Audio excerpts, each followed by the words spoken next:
So to start to our first lessons, we're going to install Nginx. So very simple, guys, to install, but we need to update first a system. We're using Ubuntu here for our system.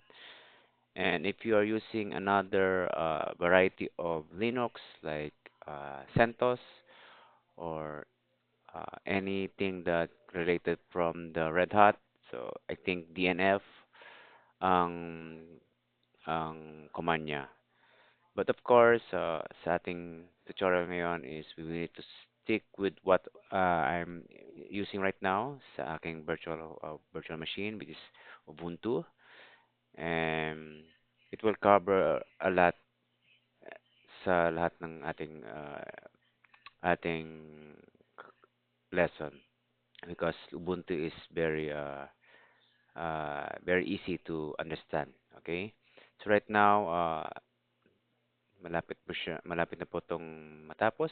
Okay, and then after that I'm going to install Nginx by app install Nginx, but of course you're going to put a parameter of y for us to no need to prompt sa ating pag uh,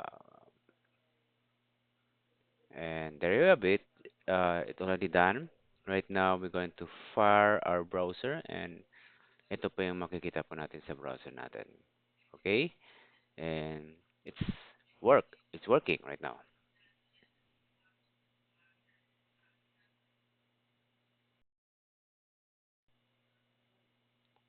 All right, so we still part sa ating gagawin natin is still getting started. And of course, meron tayong something i-tweak right now sa ating server. Okay? At hindi natin siya na-cover last meeting. Okay? So right now, I'm here right now with my terminal and we're going to access the the site available kasi dito po halos natin gagawin yung pag-config ng setting and apart from that, yung site enabling. So you can also check on it sa ating repository kung ano-ano po yung mga madalas na ine-edit natin. So right now, I'm going to use to modify the site available which is yung default na ginagamit ni Nginx right now. And sa part ng modify natin yung server name, but feel free to check on it guys kung ano po yung laman nito. But ito po yung isa sa one of the block na kailangan natin siyang i-modify. Okay, very simple lang po siya at meron po tong manual on this one. Okay, right now, dito siya that i-modify. Okay, and I will put or write a name for my server name, www.nginx.server. You can put anything you want sa server name nyo, and then I'm going to opt to save. And of course, you didn't save because I forgot something here. I'm going to quit first. Okay. Kaya hindi siya nag-save because I didn't put in front of my command as sudo. Okay. For us to allow to modify. Okay, www again. That's nginx.server. Okay, and every time you modify block of our site available, you need to restart by simply using the sudo systemctl reload and nginx, and it will change everything sa lahat ng mga nakampo natin na modify po natin. Okay?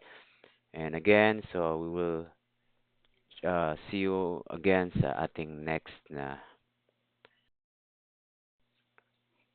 Okay, so we're still in getting starting part pa rin and we're going to cover pa rin sa setting of our server right now in the virtual host. Okay? So ito po yung virtual host and how we're going to set it up. So hindi na po siya gagawin natin to readable na domain, but we're going to put it our customized virtual host, okay? So, but first, we need to modify first yung host natin in order it will work, okay? Kailangan po natin siyang i-modify ito. So, right now, ito po yung nakita natin at nilagay ko po siya ng ganito, okay? You need to do this, guys, in order for us to do our virtual host natin, okay? So, I put the local host and then www dot uh, virtual host. I'll put it for virtual host that for the sake of our example here, and then the name of our server. Okay, and of course I'm going to ping first if it is working, and it's working right now. What I'm going to do right now. So going to sudo and then vi and then sabi ko sa inyo guys, uh, madalas po natin siyang ma-encounter tong Nginx site available. Okay? Sa ating pagka-create ng custom virtual host. Okay? Okay, sorry for that guys. So medyo sa typing ko medyo hindi siya maganda ang pagta-type ko or siguro I'm a bad in typing. So, but of course, ito yung aking virtual host na config. And of course, ito yung paste ko guys na black. Yan. Very simple na siya guys. And I put it virtual host dot host. Okay. And then I'm going to save it and close. So right now, since we already created our new virtual host file, we're going to create our uh, index in var www.virtualhost. So directory muna guys ang gagawin natin. Of course, I'm so stubborn for not putting a sudo here sa ating natin because it's owned by our administrator. Kaya kailangan po natin mag-sudo guys. Ayan. And then right now, we're going to check first yung ating site enabling.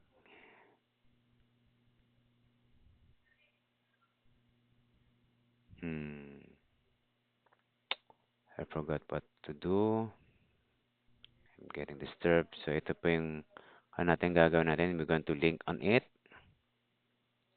We're going to have a link, symbolic link sa ating natin. Gagawin natin na virtual host. And then we're going to system reboot every time you created or add something sa ating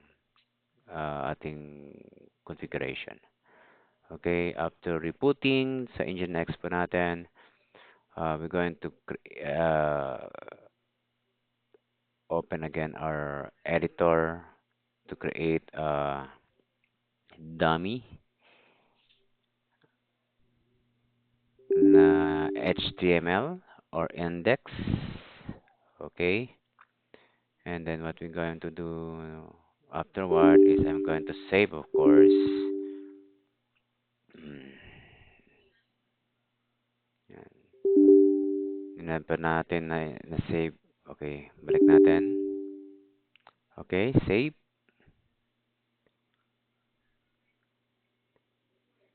And then,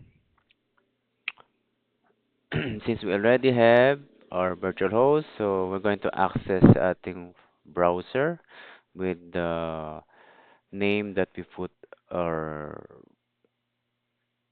in our virtual host, which is virtualhost.host. Tama ba?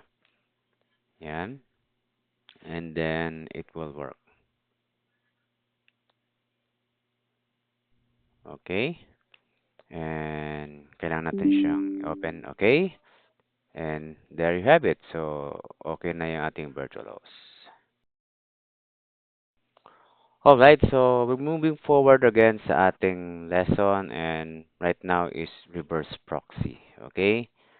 So, ito po yung gagawin natin. We have a web server right now. We're going to create something na applications and then we run it to our local host. And how are we doing that? So, we're going to use reverse proxy. Okay? So, but first, since we're going to use our applications running by Python, so install ko yung Python by this command. And then you can also check on it sa ating repository, the command that I've been using here. Okay? And of course, the pip for installing it. Okay? After that, we're going to create a simple applications of Flask sa ating Python natin. And then we're going to test in it. Okay? So, ang scenario dito, we're going to run on it on the background yung ating apps natin and then fire our browser into the port that we want to access. So, ito pong gagawin natin. First, I'm going to create a Flask folder and then I'm going to uh, get inside and then we're going to create, as I've said, our simple apps. And here's the simple snippet of the the apps. Okay, 5,000 po yung ating port for this uh, for this application to browse. And then what we're going to do right now is we're going to first check po natin. Okay, ipipip muna natin and then install because we forgot something here to install the plus. So install muna natin. Yan. Alright? So, na-install po natin yung ating Flask ngayon. And then we're going to fire our applications by running python 3 dot python apps.py. Okay? Running na po siya and then into the port of 5,000. So I'm going to check on it, fire our browser, and then I'll access by dot 5,000. Okay, it's running. Okay, running. How about how we going to use our reverse proxy in this kind of running setup?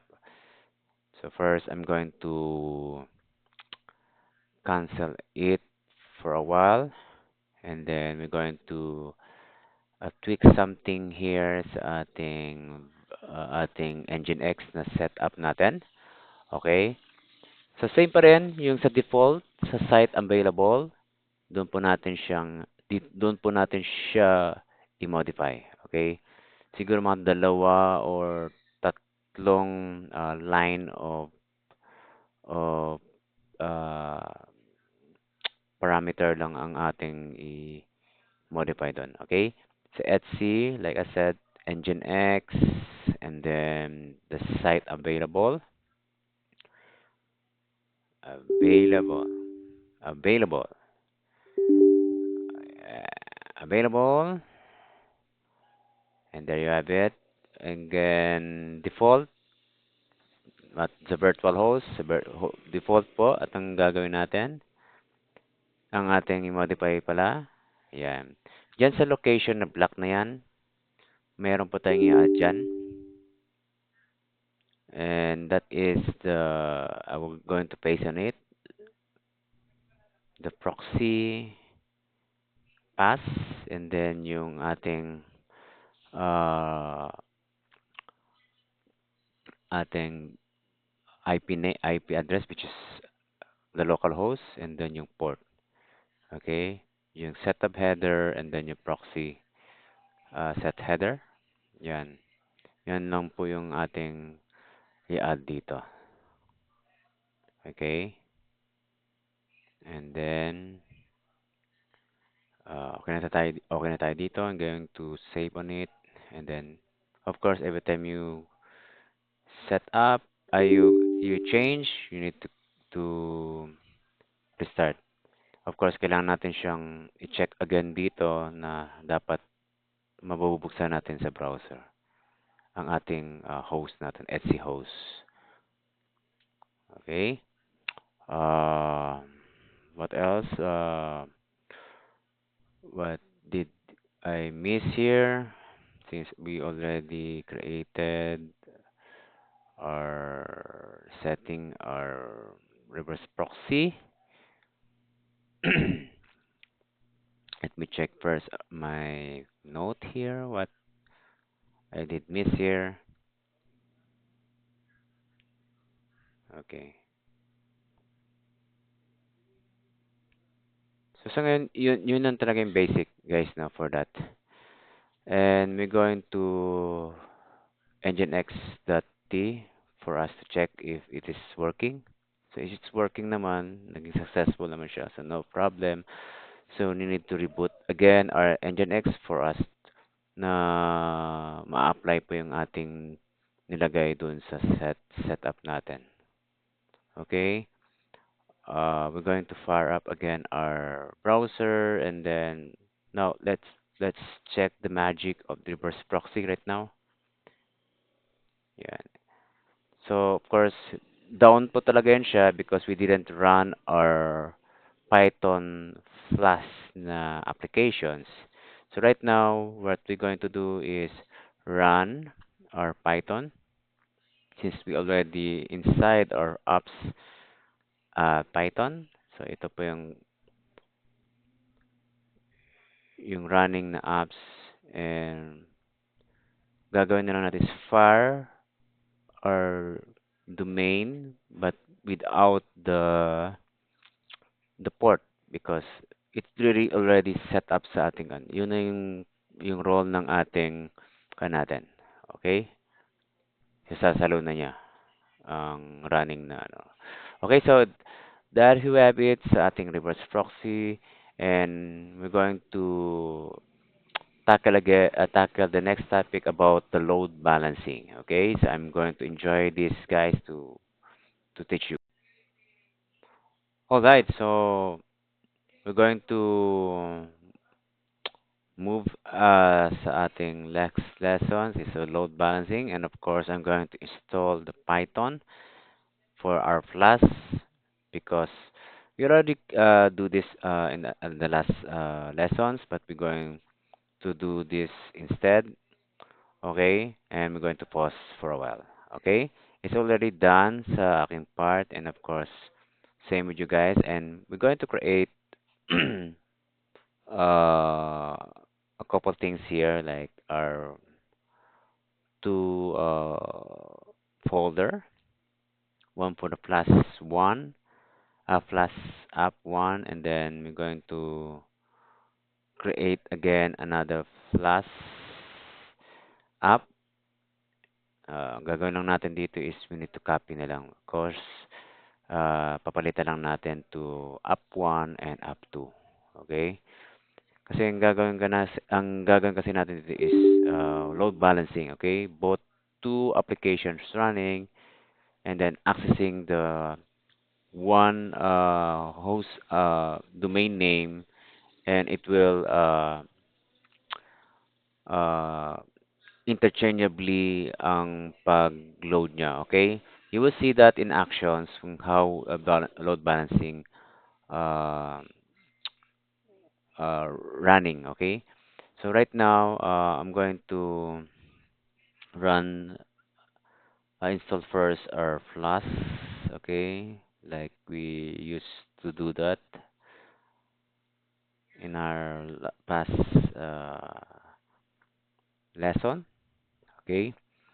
And it's already done. So right now, we still have one more Flask application here na gagawin natin. But first, we're going to run first this app, okay? So, meron siyang error, probably somewhere in the line that we saw here. So, kailangan natin siyang i-debug ito. So, kailangan muna natin siya ayusin to guys. Of course, hindi po natin matutunan yung mga ganitong mga troubleshooting if we're not going to fix it. So probably may mga line lang na kailangan nating na miss out here. Of course, yung from, hindi siya kulang yung pag-type natin or pag okay, so meron pa talagang isa dito or two. So we need to check on this. We need to hmm, yan. Sa line 9 daw. Okay? Uh, Hopefully it will work. Siguro sa indenting lang ang natin dito. Problem dito. So we're going to save again this. Okay. And then we're going to run. And yan, running na siya guys. Yung port 5001. Okay. So may isa pang gagawin pa mayroon pa tayong gagawin dito. Uh, of course, i-check na rin natin kung it will work. So 5001. Okay. Or refresh. Okay. Or I'm going to use na lang yung IP address yan. So running siya guys, no? Okay. Running siya and of course we're going to uh create another one here. Uh Post lang natin to guys. We're going to switch to another terminal. Of course, I'm been using here a Tmox here. So in order for me to access in the other session, yeah. So feel free also to guys to comment if if you want to have lessons of Tmox. Tmox is very nice tools to have sa uh, ating career for the DevOps or as a system ad. Okay. So right now I'm accessing right now. So if you can see, we have already one application running. Kakopy ko na lang to siya guys. Para at least less typing na lang natin to. And then probably i-tweak na lang natin, modify na lang natin from we have 5001. So the other one that I'm going to copy here, yung fourth na i-open natin is 5002. Okay? Kakopy na lang natin guys. So, to make it less dito, typing. Yeah.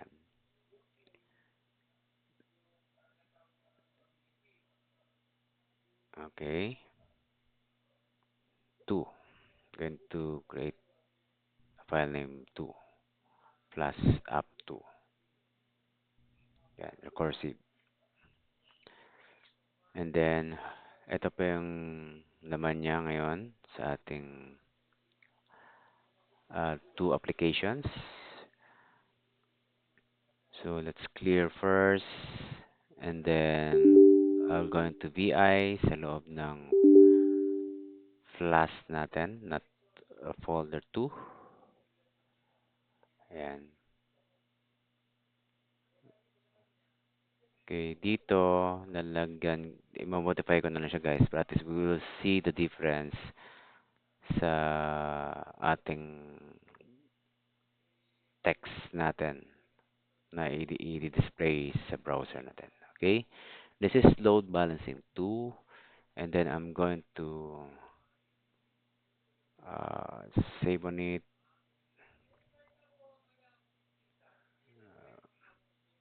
I think may na-miss out ba tayo dito?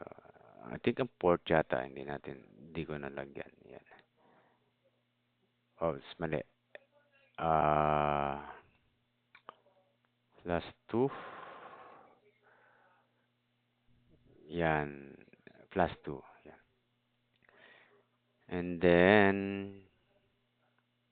para ma-indicate na natin na it change from uh,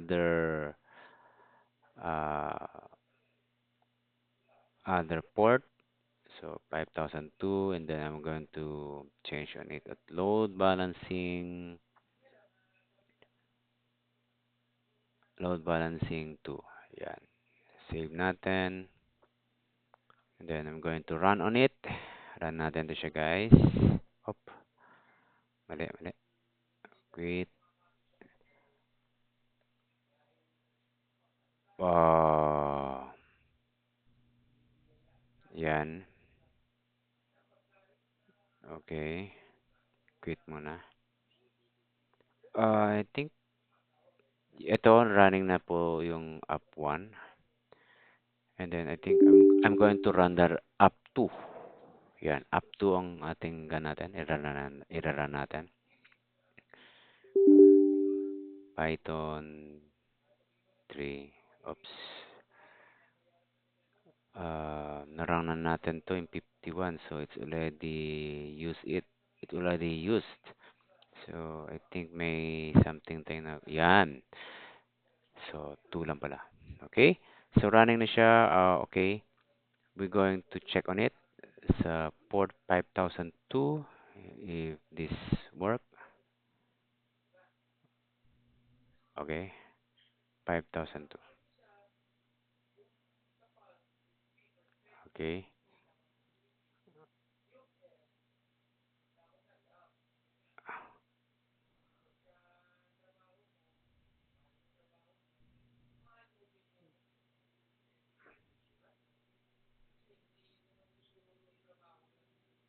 Okay. We already run the two applications. What we're going to do right now is after that is we're going to config ang ating site available which is in default. Meron lang po tayong konting lalagay na line there and then yung sa block of our local natin. Okay? So we first check on it kung it things working out na ba lahat. And I think it did. Okay. Okay, so running. Okay. I'm going to rerun again.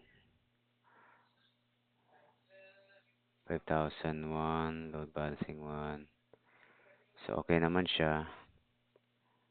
I'm going to rerun. Okay. Okay, rerun natin. Wala namang masama kung i-rerun natin for us to check if it's working. Sometimes may naka-cache lang, so we need to refresh again or we need to reboot again our server in order it will work. Yan.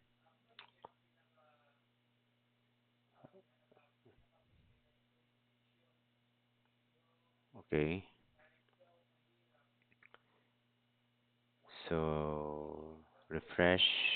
So, load balancing 2 ang nag-run. So, dapat dito 5,000. Yan, 5,000 load balancing 1. So, it already working siya, guys. So, right now, uh, I think kailangan natin pumasok sa ating So, I think we're going to close this one application here, running application in the background. So, we need to modify our site available here. Perhaps. So, I'm going to check first my note. Ano yung mga kailangan natin i-add dito for our load balancing. Okay? So right now, I'm going to cd clear first. Sudo vi etc nginx and the site available and then the default. Okay? Default. Okay? And then here's a location block po natin, may add po tayo dito. And the same time, mag-add po tayo sa taas na another block. Okay, but first, ito muna ilalagay natin.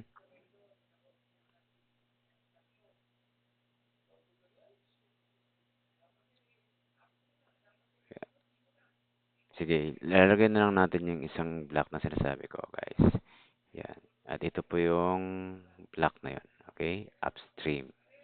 And each of line here, merong naka-indicate na mga port for the local host, which is yung 5001 and 5002.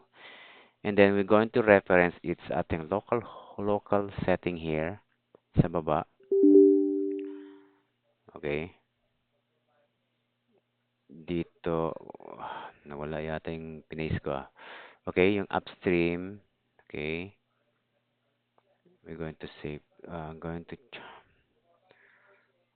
to indent properly. Okay.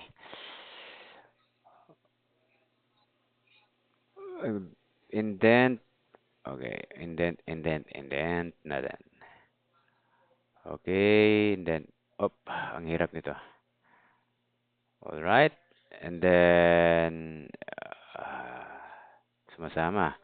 Okay, indenting natin para at least malinis siya, guys. Yeah. Maganda rin siyang talagang ang code natin is very properly indenting at least nakikita natin yung difference kung meron bang mga error. Sometimes nag-error yung natin because of indenting or something uh, another some block of code na sumusobra dito. So, kailangan natin siya indenting. Okay, so right here, like I said, sa localhost po natin, meron po tayong i-add dito. I'm going to paste na lang, guys, for us to save time.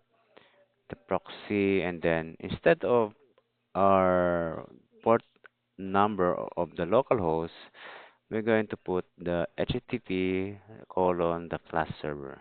So if you wonder yung sa taas, if you observe sa taas, yun po yung nilagay natin dyan, yung sa upstream natin. Okay? And has a different port on in it. Okay? Yun lang guys ang kailangan dito. So I'm going to want you to check on it. So yun, di ba? Flash server. Sa loob ng flash, may line po tayong port of the local host with 5001 and 5002. So we're going to Nginx to check the if it is correct natin configuration and it's working.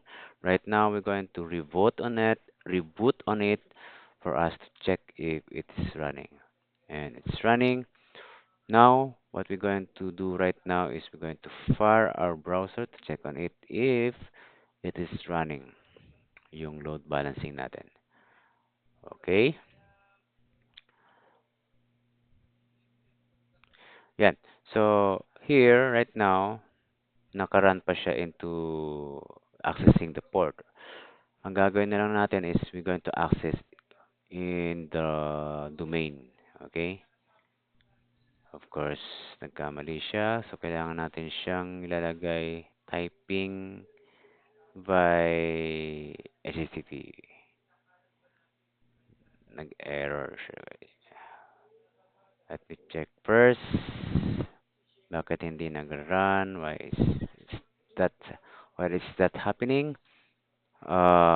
Probably I think sa typing lang talaga ng because if you going to access your browser with ano po yung isa-search nyo or yung domain na kanyo is normally it will default uh, na ilalagay doon is HTTPS, okay, secure shell.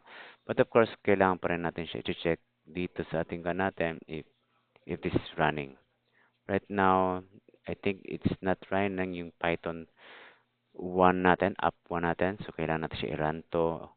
At the same time, yung Python app 2 natin, which is yung port 5002. Yan. Okay, check first if this is running.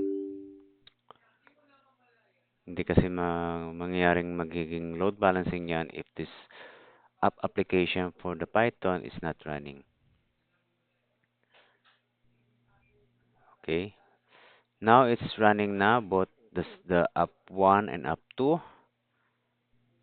Okay, we're going to check on its browser again. All right, right now we're going to refresh on it. Refresh. Yan. Yan. You see, it already changed pag i-refresh natin. Okay?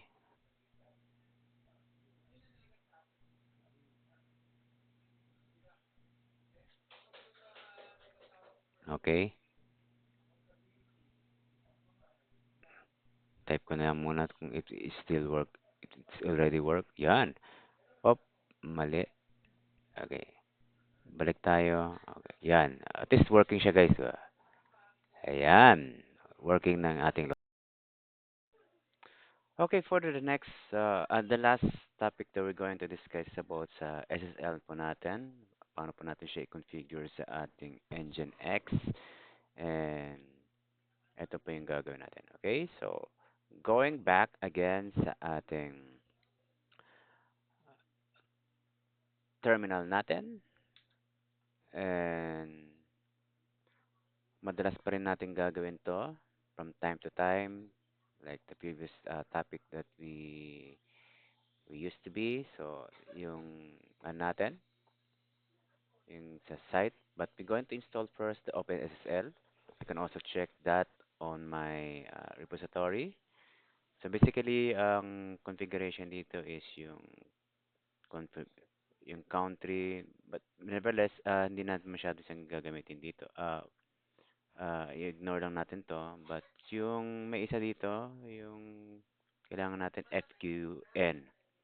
Ang kailangan natin ditong i-configure for us to mag-work po yung ating SSL natin or TLS. Okay? Since nilagay ko yung IP address mismo niya ng server ko, and the rest is unchecked na po siya. So, we already installed it. So, what's next? Right now, we're going to, again, like I said, dito madalas nating i-configure yung ating setting sa default natin. So, i-remove ko lang muna yung ating last na nilagay natin for the load balancing. And then, dito sa listening, nalagay natin yung 443. Ito yung SSL. Kasi yung 80 is the port of web server, right? So, right now, para magiging secure shell layer siya, so 443 ang ating ilalagay dito sa listening na port. Okay? And, ayusin ko muna to. Yan. And then, yung server, name natin is yung 192.168. It depend also sa kanyo guys, sa server nyo, server address nyo. Yan, nilalagay ko ngayon. And then, next is, we're going to put something here below sa server name. We're gonna paste anyway. Yan, yung SSL certificate. So, you can also check this, yung HCSSL. Nandun po yung lahat yung kasi yung pag-install natin kanina, nandito po yun siya. So, kaya nilagay ko dito yung certificate. Ang path niya. Okay? And then, what else? What we're going to put here, something here. Uh, Let me check first my, yeah, I think tanggalin na natin to guys. Yung sa proxy. Let me change this. Okay? So instead of, handwritten handwritten domain. So I'm going to type mismong yung IP address ng ating web server natin, which is yung localhost, of course. And then we're going to put the toward yung ating port natin, which is 5001. Okay. So what else? Okay. Okay, okay. So yeah, ito lang guys. I think we're going I think tapos na tayo dito in this part. Probably. We're going to save it. Okay. Save natin. Oh, we're going to may lalagay pa tayo dito guys. Ayan. Server listening, server name, then return server name, then return natin is 301.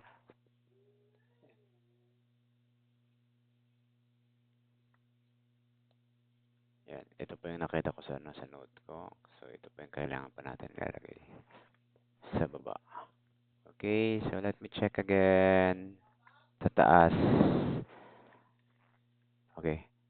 So, save ko na siya guys. Escape, then W, quit. Okay. And then I'm going to Nginx dash T. Hmm, may something wrong here. Nag-fail siya eh. So, kailangan natin siya i-fix. Saan kaya ang nag-error dito? Alright.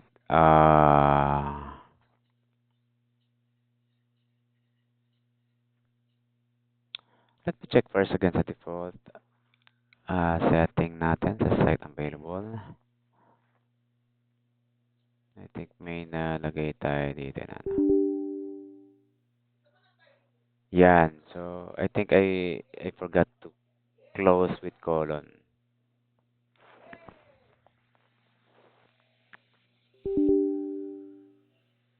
Okay, save natin and then we're going to check again. Yan. Successful siya guys. And then we're going to reboot on it again. Reload on it. Yan. So to check, there's a way you can also check the browser or you can also check using sa natin terminal. But for the sake of simplicity na lang, we're going to check anyway sa ating mismong terminal natin by using curl. So I think meron pa tayong na-miss out dito again. So I'm going to quit again. So ito yung mga natin. Rerun lang natin to guys yung flash up natin.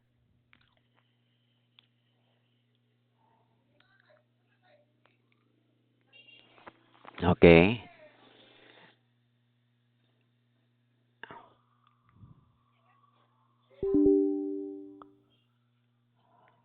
Oh. Okay, run ko lang muna to guys.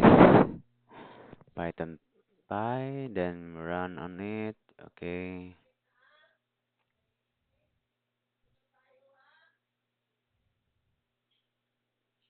Refresh na po natin to. Running siya. Running. Okay, okay. Goal natin is to check guys, di ba?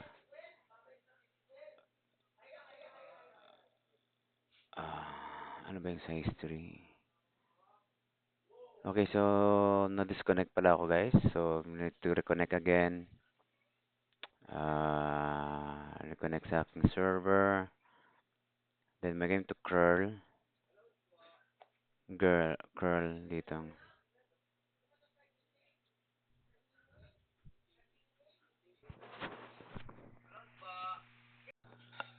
Okay, so going back here, so curl po natin which is HTTPS and then the IP address.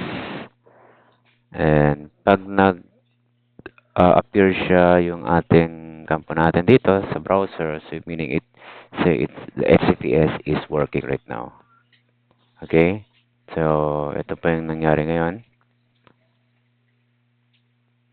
And I think it's already working here now sa ating part. You can also use that sa browser and you guys if you like to. And yeah, I think we already tackled all about sa ating zero to hero na engine expo natin. And that's the basic only what we have to learn. But if you need to focus more how Nginx work, you can do so by digging all the tutorial or documentations from the Nginx. Because Nginx, guys, is the most popular web server na ginagamit sa ating mga malalaking company. Okay? Because it's lightweight, you can do a lot like load balancing, uh, yung isa pang natin capability ni Nginx is the reverse proxy like that. So right now, if you're going to check here right now with the K, so load balancing. So it's work, guys. Okay, I think this is have it. So you can also check here. So I fire up my browser right now, so to see it's working. So normally itong makikita natin, but it's still safe to open up. So it's working. Okay.